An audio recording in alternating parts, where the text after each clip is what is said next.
نہیں تھا. ایک جگہ سے دوسری جگہ جانے کے لیے لوگوں کو کے پاس ہمارے اور آپ کی طرح آج جو گاڑیاں ہوتی ہیں یا موٹر سائیکل ہوتی ہے یا ٹرین یا ایروپلین ہوتا ہے، ایسے سادھن نہیں تھے، ایسی سویدھائیں نہیں تھی. اگر کسی کو ایک جگہ سے دوسری جگہ کا سفر کرنا ہوتا تھا اور اگر وہ حیثیت والا ہوتا تھا تو اس کے پاس سادھن کے طور پر جانور ہوا کرتے تھے. اس وقت اس دور میں ہم آپ کو تصوراتی دنیا میں، تخیلات میں لے جانا چاہتے ہیں کہ آپ اس دنیا میں، اس دور میں ہمارے ساتھ خیالات کا سفر کرتے ہوئے چلنے کے لیے تیار ہیں. دوبارہ ہاتھ اٹھوانے کی ضرورت تو نہیں، حاضر ہیں آپ؟ جی. تو اس وقت کی بات ہے جب کوئی سائنس نہیں تھا، کوئی ٹیکنالوجی نہیں تھی، کچھ بھی نہیں، ساری چیزیں نیچرل تھی، ہر چیز پیور. اس وقت دو دوست تھے، اور یہ جو آج کے ہمارے آپ کے گھر ہوا کرتے ہیں، 2 منزلہ، 6 منزلہ، 10 منزلہ. ابھی میں کلکتہ ایئرپورٹ پر اترا تو جو صاحب ہمیں لینے آئے تھے ان میں سے ایک صاحب نے بتایا کہ یہ آسمان سے چھوتی ہوئی جو عمارت آپ دیکھ رہے ہیں، ہماری گاڑی سفر کر رہی تھی منزل کی طرف، ہم آگے بڑھ رہے تھے اور ایک صاحب نے بتایا اشارہ کر کے کہ وہ دیکھیے، وہ جو آسمان سے گفتگو کرتی ہوئی، آسمان کی بلندیوں کو چھوتی ہوئی ایک عمارت دکھ رہی ہے، وہ پورے بنگال کی سب سے اونچی عمارت ہے. انہوں نے ہمیں دکھایا، ہم نے بھی دیکھا. تو اس طرح کی عمارتیں، اونچی اونچی عمارتیں نہیں ہوا کرتی تھی. اس دور کی بات ہے یہ. لوگوں کے گھر پکے نہیں ہوتے تھے، مٹی کے گھر ہوتے تھے. اگر کوئی بہت اچھی حیثیت والا ہے تو اس کے پاس ایک اور منزل ہوتی تھی. ہماری طبیعت ذرا ناساز ہے لیکن انشاءاللہ ہم اپنی طرف سے مکمل کوشش کریں گے. تو کچا گھر، مٹی کا گھر، ایک دیوار، ایک چھت کا گھر، یا بہت حیثیت ہوئی تو 2 چھت. اس وقت کی بات ہے، 2 دوست. اور گفتگو ذہن میں ہے نا، ہم نے اپنی تلاوت کی ہوئی آیت کا ترجمہ ابھی نہیں کیا آپ کے سامنے. آپ کو ہمارے ایک دم کڑی سے کڑی جوڑ کر رکھنا ہے، سمجھ میں آئیں گی باتیں انشاءاللہ. ایک دوست نکلا اپنے گھر سے دوسرے دوست کے پاس ملنے کے لیے. اس دور میں جب پہنچا تو دیکھتا ہے کہ میرا یہ دوست ہے بہت بے چین ہے، بڑا پریشان ہے، بہت بے بس ہے، بڑا لاچار دکھ رہا تھا، الجھنوں میں الجھا ہوا تھا، اس کو کچھ سمجھ میں نہیں آ رہا تھا. تو یہ جو دوست آیا تھا، جب اس نے دیکھا کہ بڑا پریشان ہے، اس نے اس کی پریشانی کو دور کرنا چاہا. اس کا ذہن باتوں کے ذریعے بدلنا چاہا، لیکن دیکھ رہا ہے کہ کچھ اثر نہیں ہو رہا ہے. پھر بہت کوشش کی لیکن ہر کوشش بے اثر ہو کر رہ گئی. آخر میں اس نے کہا کہ چلو ہم لوگ کہیں باہر گھوم کر آتے ہیں. اپنے دوست سے کہا کہ تم بڑے بے چین دکھ رہے ہو، بڑے پریشان نظر آ رہے ہو، چلو باہر گھوم کے آتے ہیں. وہ تیار نہیں ہوا شروع میں تو، لیکن اپنے دوست کے زیادہ اصرار کرنے پر، پریشر دینے پر وہ تیار ہو گیا بے دلی سے کہ چلو میرا تو من نہیں ہے لیکن تو بول رہا ہے تو میں چلتا ہوں، لیکن مجھے نہیں لگتا کہ باہر گھوم کر آنے سے میری یہ بے چینی، یہ پریشانی دور ہو جائے گی. اس نے کہا ایک بار چل تو میرے ساتھ. چلو تو قدم تو باہر نکالو اپنے گھر سے، ہو سکتا ہے طبیعت میں کچھ تبدیلی آ جائے. بے دلی سے نکلا.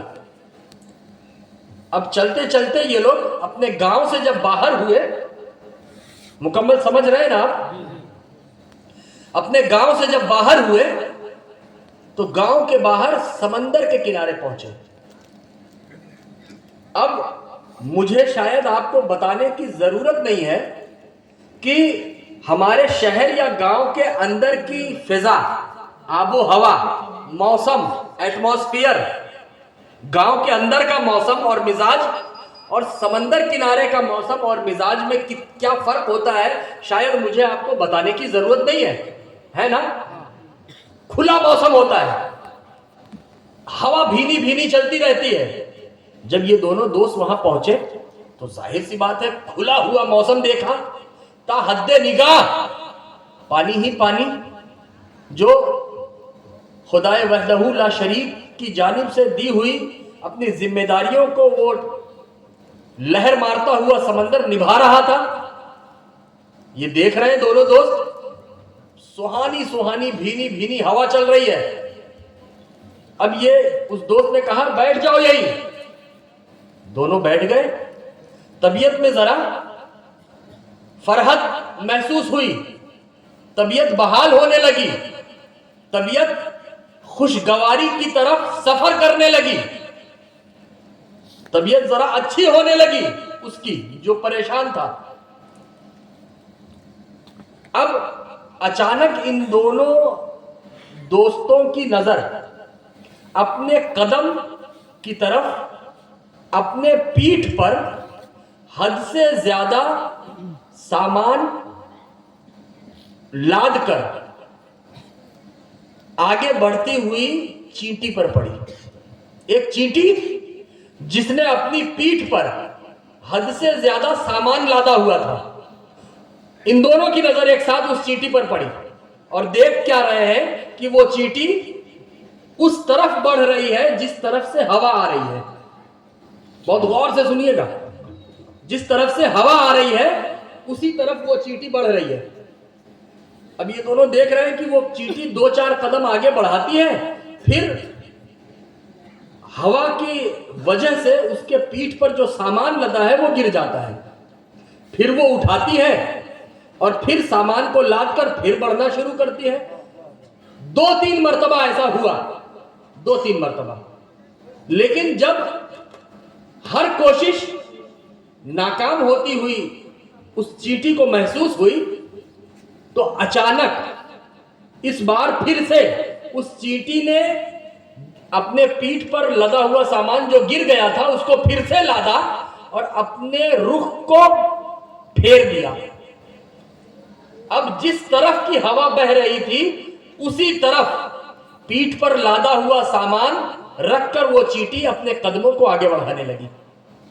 یہ دونوں دوست اس منظر کو دیکھ رہے ہیں کہ ایک چینٹی ہے جو 3 یا 4 مرتبہ ہوا کی رخ میں جس طرف سے ہوا آ رہی ہے اس طرف بڑھ رہی تھی، ناکام ہوئی، پھر اچانک سامان کو پھر سے لادا اور اب جس طرف کی ہوا بہ رہی ہے اس طرف آگے بڑھنے لگی. یہ دیکھ کر، اس منظر کو دیکھ کر اب اس کو آگے بڑھنے میں آسانی ہو رہی تھی. کیوں؟ کیونکہ ہوا کا سہارا مل رہا تھا، اس کی مدد مل رہی تھی، ہوا کا سپورٹ مل رہا تھا، ہوا آگے بڑھنے میں مددگار بن رہی تھی اس چینٹی کے لیے. دونوں دوست اس کو دیکھ رہے ہیں، اس منظر کو. اس منظر کو دیکھتے دیکھتے ان میں سے اچانک ایک دوست بولا، اپنے رب کی بارگاہ میں بولا، واہ میرے مولا، اس چینٹی نے ہوا کو آگے بڑھنے کے لیے وسیلہ بنا لیا. اتنا سننا تھا میرے بھائیوں، اتنا سننا تھا کہ ان میں جو دوسرا دوست تھا، جو بے چین تھا، جو پریشان تھا، جس کی بے چینی کو دور کرنے کے لیے، جس کی پریشانی کو سکون کی منزل عطا کرانے کے لیے وہ دوست اپنے اس دوست کو لے کر آیا تھا، جیسے ہی اس نے بولا کہ واہ میرے مولا، اس چینٹی نے ہوا کو وسیلہ بنا لیا، وہ دوسرا دوست ترنت اس نے اعتراض کیا، یہ وسیلہ کیا ہوتا ہے؟ کیونکہ وہ وسیلے کا منکر تھا. ترنت اس نے اعتراض کیا، یہ وسیلہ کیا ہوتا ہے؟ اتنا سننا تھا کہ یہ کوئی عالم نہیں تھا، یہ وسیلہ رکھنے والا، وسیلے والا. اب دیکھیے 2 دوست ہیں، سمندر کے کنارے بیٹھے ہوئے ہیں، ایک وسیلے کا منکر ہے اور ایک وسیلے والا ہے. ٹھیک ہے, ذہن میں تازہ رکھنا ہے, ابھی ساری باتیں جڑی رہیں گی, آگے آپ کو خود محسوس ہوں گی. اب جو وسیلے کا منکر تھا اس نے ترنت اعتراض کر دیا, سوال کہ بھائی تو نے بولا کہ واہ مولا, چیٹی نے ہوا کو وسیلہ بنا لیا, وسیلہ کیا ہوتا ہے؟ یہ دونوں دوست کوئی عالم نہیں تھے, کوئی مفتی نہیں تھے, کچھ نارمل ایسے ہی کچھ کاروبار کرنے والے, نوکری کرنے والے عام انسان تھے. عالم نہیں, مفتی نہیں, محدث نہیں, محقق نہیں, عام مسلمان. ترنت وہ جو وسیلے والا تھا اس کو یہ آیت یاد تھی قرآن کی, اور اس نے پڑھا یا ایھا الذین آمنوا اتقوا اللہ وابتغوا الیہ الوسیلہ. اللہ رب العزت اپنی کتاب لاسانی قرآن شریف میں فرماتا ہے کہ اے ایمان والو, اللہ سے ڈرو اور اس کی راہ میں وسیلہ تلاش کرو. ٹھیک ہے, اس نے سن لیا, سن تو لیا, لیکن اس نے کہا یہ تو تم نے قرآن کی آیت پڑھ دی, مجھے بتاؤ وسیلہ کیا ہے, یہ میرا سوال ہے. واٹ از وسیلہ؟ وسیلہ کیا ہے؟ اپنے معلومات کی روشنی میں رہ کر یہ دوست جو وسیلے والا تھا, جو وسیلے کا دامن تھامنے والا تھا, وہ اس کو سمجھاتا گیا, لیکن وہ سمجھنے کو تیار نہیں تھا. وہ بے وسیلہ, وہ نہیں سمجھ رہا تھا, یہ سمجھا رہا تھا. آخر کار وہ جو با وسیلہ تھا وہ تھک گیا, چونکہ اس کے علم کا دائرہ محدود تھا, اس کو زیادہ نالج نہیں تھی, زیادہ علم نہیں تھا. تو اس نے کہا دیکھو میں جتنا تمہیں بتا سکتا تھا میں نے بتایا, جتنا سمجھا سکتا تھا سمجھایا, اپنی معلومات کی روشنی میں جو دے سکتا تھا وسیلے کے تعلق سے میں نے تجھے دے دیا, لیکن مجھے ایسا لگ رہا ہے کہ ابھی بھی تم مطمئن نہیں ہے, تم راضی نہیں ہو میرے جواب سے. لہذا مجھے یاد آ رہا ہے اس موقع پر کہ یہاں قریب میں اللہ کا ایک نیک بندہ رہتا ہے, اللہ کا ایک نیک بندہ رہتا ہے. مجھے یہ امید ہے کہ انشاءاللہ تیرے وسیلے کو لے کر تیرے سوال کا جواب اللہ کا وہ نیک بندہ تجھے دے گا. چل میں تجھے اس کے پاس لے چلتا ہوں. وہ بھی جو بے وسیلہ تھا وہ تیار ہو گیا. اس نے کہا میں سوال کروں گا اللہ کے تو تیرا کہنا ہے نا وہ اللہ کا نیک بندہ, میں اس سے سوال کروں گا. کہا تجھے حق ہے سوال کرنے کا, میں تو چاہتا ہوں کہ تو سوال کر اور تیری اصلاح ہو اور تو بے وسیلہ با وسیلہ بن جائے, میں چاہتا ہوں. کہا چلو, وہ لے کر گیا. اب جب یہ کچھ دیر سفر کرنے کے بعد وہاں پہنچے دونوں دوست, تو کیا دیکھتے ہیں کہ چھوٹا سا مٹی کا بنا ہوا گھر ہے, چھوٹا سا, اور باہر بھی, اندر تو لوگ بھرے ہی ہوئے ہیں, باہر بھی لوگوں کا ہجوم ہے. لوگ انتظار کر رہے ہیں اللہ کے اس نیک بندے کا دیدار کرنے کے لیے, اللہ کے اس نیک بندے کے سامنے جا کر اپنے دامن میں جو سوال لے کر آئے تھے اس سوال کا جواب اس نیک بندے سے پانے کے لیے اپنے وقت کا, اپنی باری کا لوگ انتظار کر رہے ہیں. یہ دونوں بھی انتظار کرنے لگے. تھوڑی دیر کے بعد جب ان کو اندر جانے کا موقع ملا تو دیکھا اندر تو ایک دم خستہ حالت ہے, ایک دم عام سا سادہ سا گھر ہے, مٹی کا گھر ہے, ہر طرف مٹی سے دیوار کو سہارا دیا گیا ہے, اور ایک کونے میں خدا کا وہ نیک بندہ بیٹھا ہوا ہے اور لوگوں کا ہجوم ہے. یہ لوگ بھی بیٹھ گئے.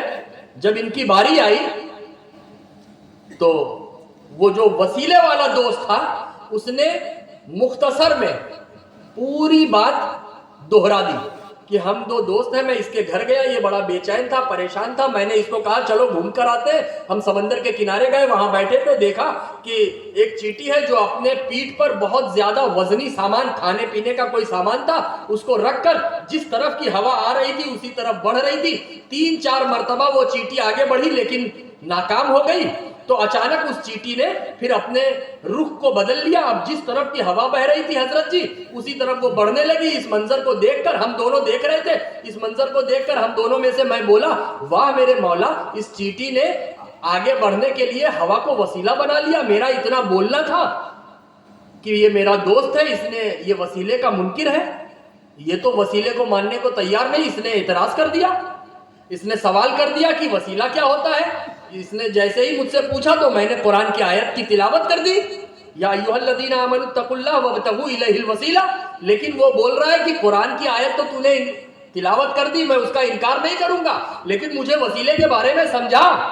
اب وہ سمجھنا چاہتا ہے، لیکن حضرت جی میرے علم کا دائرہ اتنا بڑا نہیں ہے، میں کوئی عالم نہیں ہوں، میں کوئی مفتی، میں کوئی محقق، میں کوئی مدرس نہیں ہوں کہ میں اس کو سمجھا سکوں، میں اس کے سوالات کا جواب دے سکوں. لہٰذا میری عقل میں یہ خیال آیا کہ آپ یہاں رہتے ہیں، ہم آپ کے پاس، میں اس کو لے کر آیا ہوں. اب اس کا سوال ہے، میں چاہتا ہوں کہ آپ اس کا سوال کا جواب، اس کے سوالات کا جواب دے کر اس گمراہ کو آپ ہدایت کی راہ پر لائیے، میں یہ چاہتا ہوں.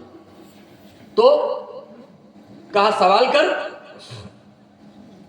اللہ کے اس نیک بندے نے، اب دیکھیے اب 3 لوگ ہیں یہاں پر، پوری بات آپ کو ذہن میں رکھنی ہے. ایک وہ بے وسیلہ ہے، دوسرا اس کا دوست جو با وسیلہ اس کو لے کر آیا ہے، تیسرا اللہ کا وہ نیک بندہ. یہ 3 لوگ ہیں. اب اس بے وسیلہ نے سوال کرنا شروع کیا. کس سے سوال کرنا شروع کیا؟ اللہ کے اس نیک بندے سے. اب وہ سوالات کیا تھے اور ان سوالات کا جواب اللہ کے اس نیک بندے نے کیا دیا، آپ سننا چاہتے ہو؟ جی. رات کی اس جوانی میں کیا آپ کا ایمان بیدار ہے؟ جی.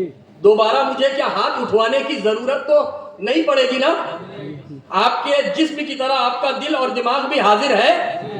ایسا تو نہیں کہ دل بول کر یہاں ہاتھ جائے اور دماغ بول کر یہاں، ایسی تو نوبت نہیں آئے گی نا؟ آپ حاضر ہیں نا؟ جی. مکمل جاگ رہے ہیں. اب اس بے وسیلہ نے پہلا سوال کیا کہ مجھے جاننا ہے کہ واٹ از وسیلہ، وسیلہ کیا ہے. اور حضرت جی قرآن کی آیت مت پڑھیے گا، وہ تو میرا دوست مجھ کو سمندر کے کنارے پڑھ کر سنا چکا ہے. اس نے یہ بھی بول دیا، اس بے وسیلہ نے بول دیا کہ قرآن کی آیت اس بارے میں ہے، میں جانتا ہوں، میرے دوست نے سمندر کے کنارے سنایا. اللہ کا وہ نیک بندہ بولا سن، الوسیلۃ فی الاصل ما هو یتوسل به الی الشیء ویتقرب به الیہ. وسیلہ اصل میں وہ ہے، اس کا ترجمہ اللہ کا اس نیک بندے نے اس عربی عبارت کا ترجمہ کیا کہ وسیلہ اصل میں وہ ہے کہ جس کے ذریعے، جس کی مدد لے کر کسی چیز تک، کسی شے تک پہنچا جائے اور اس کی قربت حاصل کی جائے. اب یہ بے وسیلہ بولا مثال کیا ہے، مثال دیجئے. خدا کا وہ نیک بندہ بولا مثال کے طور پر ایمان. ایمان یہ وہ چیز ہے جس چیز کا وسیلہ لے کر ہم خدا تک پہنچتے ہیں اور اس کی قربت حاصل کرتے ہیں. سبحان اللہ. مثال کے طور پر نیک اعمال، نیک اعمال یہ وہ چیز ہے جن کا وسیلہ لے کر ہم خدا تک پہنچتے ہیں اور اس کی قربت حاصل کرتے ہیں. ارے بے وسیلہ تو مثال جاننا چاہتا ہے؟ خدا کا وہ نیک بندہ بولا سن، مثال کے طور پر عبادتیں، یہ عبادتیں یہ وہ چیز ہے، یہ وہ عمل ہے جن کے ذریعے ہم، جن کا وسیلہ لے کر، جن کا سہارا لے کر، جن کی مدد لے کر ہم خدا تک پہنچتے ہیں اور اس کی قربت حاصل کرتے ہیں. تجھے مثال جاننا ہے؟ سن، مثال ہے اتباع سنت، یعنی سنت کی پیروی. سنت کی پیروی کر کے ہم خدا تک پہنچتے ہیں اور اس کی قربت حاصل کرتے ہیں. ارے تو مثال جاننا چاہتا ہے؟ کتنی مثالیں جاننی ہے؟ سن، مثال جاننا ہے تو سن، مثال ہے گناہوں سے بچنا. گناہوں سے بچ کر ہم خدا تک پہنچتے ہیں اور اس کی قربت حاصل کرتے ہیں. اتنا سننا تھا کہ وہ بے وسیلہ بولا حضرت جی یہ تو میں مان گیا، لیکن یہ ساری نقلی دلیلیں ہیں، مجھے عقلی دلیل دیجئے، مجھے عقلی دلیل چاہیے. آپ نے دیکھیے 2 چیزیں ہوتی ہیں، علماء بہتر سمجھ رہے ہیں، ایک ہوتا ہے نقل اور ایک ہوتا ہے عقل. اصل نقل اور عقل. نقلی مطلب اس کو آپ فراڈ والا نقلی مت سمجھیے گا، عقلی اور نقلی والی بات میں کر رہا ہوں. ایک عقلی دلیل ہوتی ہے اور ایک نقلی دلیل ہوتی ہے. تو ہے نا، اس بے وسیلہ نے بولا حضرت جی ابھی تک آپ نے جو مثالیں دی وہ سب تھیوری تھی، مجھے پریکٹیکل دکھائیے، مجھے لاجک کس سے سمجھائیے.